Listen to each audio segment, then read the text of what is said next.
So we're in lesson 1.2.6, question 110, where we have Vu who needs to add 3/8 plus 5/6.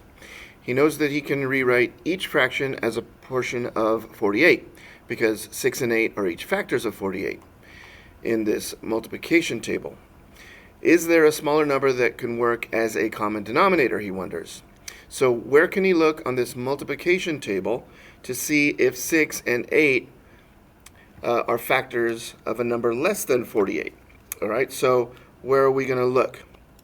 So if you look at your 6's and you look at your 8's, we can now see all of the multiples of 6 and 8. So here's 48. So is there a number that's smaller than 48 that both of them share? Right? So where are we looking? We're looking at the 8's, and we're looking at the 6's. And that's where we're going to focus to find that common denominator. So let's use it to find a number that we can use as a common denominator to add these two. So 48, we see a smaller number, which is 24. So 24 can be used. There's not a smaller number because we can see the other multiples of that. So 24 can be used. So Vu's next problem is to add 5/4 plus 7/10. Use this multiplication table to find the smallest number that we can use as a common denominator. This number is called the lowest common denominator, or we're going to call it the LCD. And then after we find this lowest common denominator for Vu's problem, let's find the sum. So where would we look to find those factors, those multiples? And we are going to look at the 4's, and we're going to look at the 10's. And this should give us an idea of the common multiples, which are also the common denominators. Okay, so one important fact that we need to see here is the least common denominator is the same as the least common multiple. Okay, so denominators and multiples are kind of connected like that. So what is the least common multiple that we can see? We can see that they both share, if we're looking at our 4's, we can see a 40, and then there's a 40 here. Is that the smallest number that we see that they both share? Okay, so we see 40 and 40. And you'll notice that they both have a 20. There's a 20 in your 4's, and there's 20 in the 10's. 10 is a factor of 10, but is not a factor of 4, and that's the smallest multiple of 10. So that means the LCD is 20. So now what we're going to do is we can now change the 4ths and the 10ths to 20ths. So to show that work, we're going to do a giant 1. So we have 5/4, and we're thinking, what number can I multiply 5/4 by to give me 20ths? And the answer to that one is we can multiply by 5 over 5. And that would give us 25/20ths, because we're multiplying by 1. These are equivalent fractions. So let's do the same thing with 7/10. So we multiply 7/10. We're going to multiply by the giant 1 to also get 20ths. Okay, what is that giant 1? 10 times 2 is 20. 7 times 2 is 14. So now that is our new fraction. So now our new fractions are this one and this one. So now we can now add 25/20ths plus 14/20ths, and that will give us 39/20ths. Now this is a perfectly reduced fraction because they don't have any common factors, so we can't simplify this, but we can write it as a mixed number, which not completely necessary, but we can call that 1 and 19/20ths. Okay, so this would be the sum of 5/4 and 7/10. So in our next problem, so one study team is trying to find the sum of 5/6 and 3/4 and 1/5. So they first tried to use 24 as a common denominator. Why does 24 not work? So if we're looking at these denominators here, where would we look to see if we can find a common denominator? So we can look at our 6s, our 4s, and our 5s. So let's go ahead and check our multiplication table, and we can look at these 6s, we can look at the 5s, and we can look at the 4s, and we're looking for a common multiple between those numbers, right? So why does 24 not work? In order to be a common denominator, it must be a common multiple. So as you can see, 24 is a factor of 6, 24 is a factor of 4, but it's not a factor of 5. Okay, so no, it can't be used because 5 does not go into,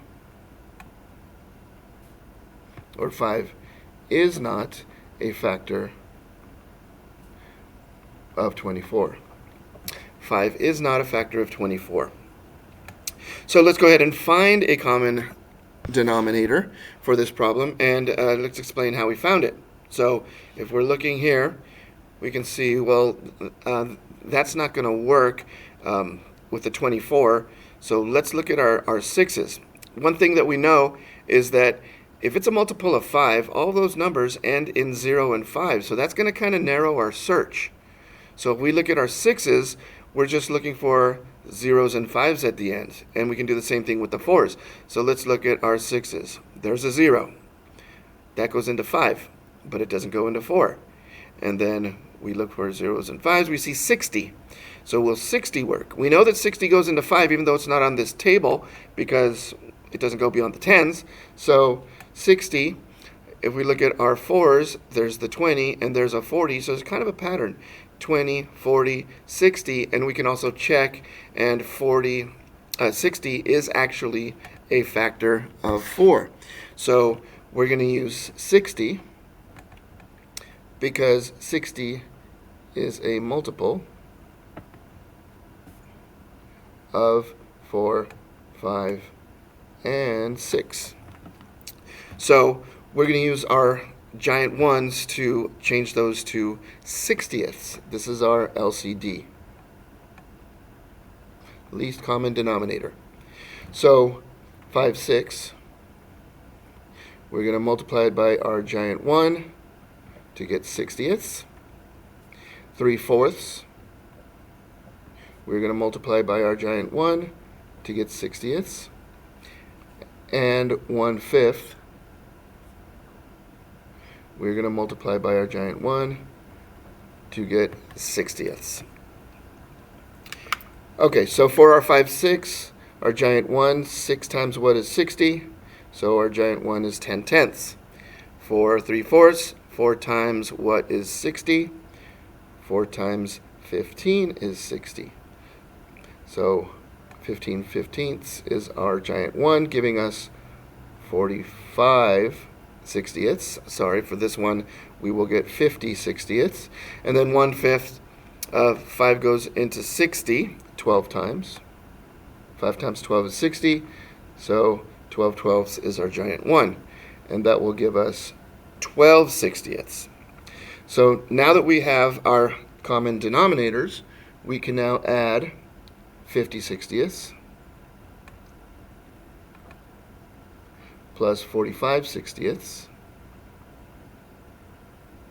plus 12 60ths.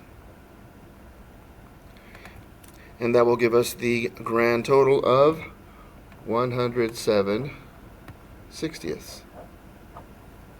Okay, which can't be reduced. 107 and 60, I don't believe they share a common factor, so that would be the reduced fraction. We could change it to 1 and 47 60ths if we wanted to, but not completely necessary.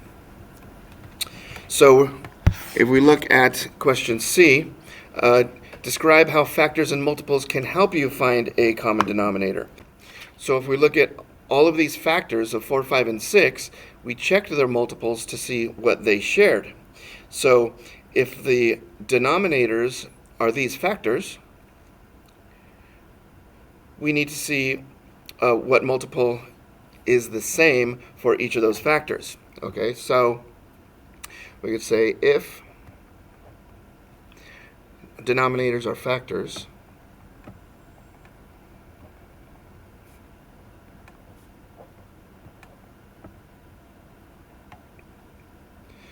of the same multiple. In this case, the same multiple would be 60. Right? So 60 was the same multiple of all these numbers. So if the denominators are factors of the same multiple,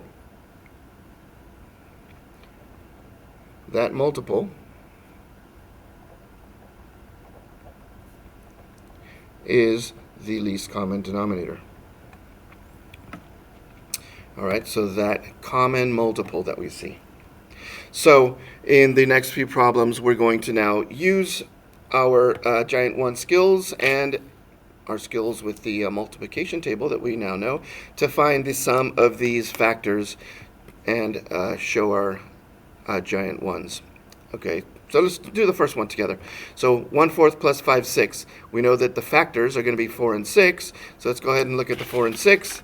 And we see the common factors, common multiples of those factors are, we have a 24 and a 12, and it looks like the 12 would be the lowest. So we're going to change 1/4 to 12ths. And we are going to change 5/6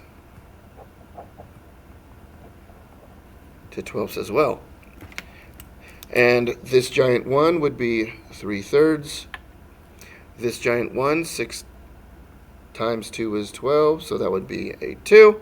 And our new fractions are 3/12ths and 10/12ths. So now we add 3/12ths and 10/12ths to get a grand total of 13/12ths. And if you wish to change that to a mixed number, which again is not necessary because this is a simplified fraction, we can call it 1 and 1/12.